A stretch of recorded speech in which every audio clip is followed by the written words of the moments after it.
they acquire existing customer lists, which is what G Treasury had.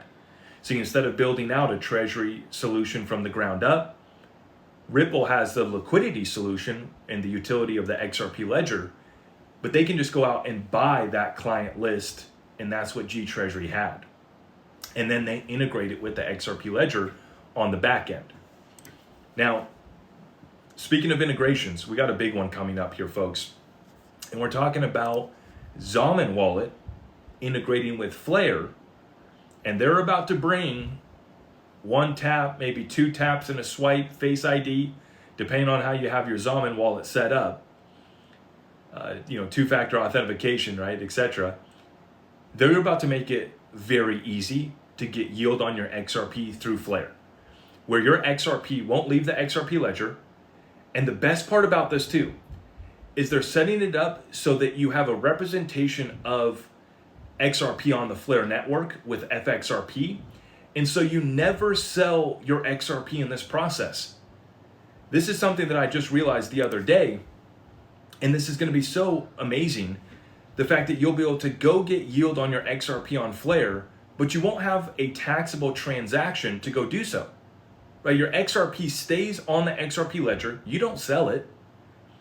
The Flare bridge is a representation of your XRP over on Flare, and the asset's called FXRP, right? And that's the F asset over there on Flare for XRP. This allows you to go over to Flare without creating a taxable transaction. Absolutely massive.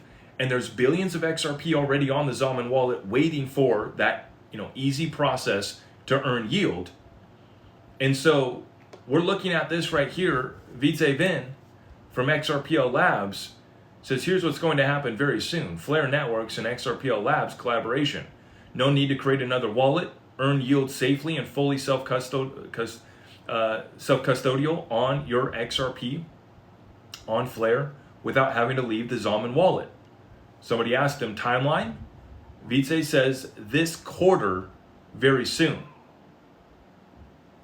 Now, this all leads to XRP supply shock, by the way. Even if you don't care about Flare or yield and you're just going to hold your XRP, you want to see it. You love to see it. I've talked about it before. I'll say it again. You get the degens. They go take XRP. They throw XRP at fuzzy wuzzy penguins. I'm talking about meme coins. I'm talking about NFTs. Pixelated pictures of crap. They go throw the reserve currency of the new financial system at it, and it takes XRP out of circulation. All drives back to that supply and demand equation, which ultimately leads to a supply shock. The DeFi is going to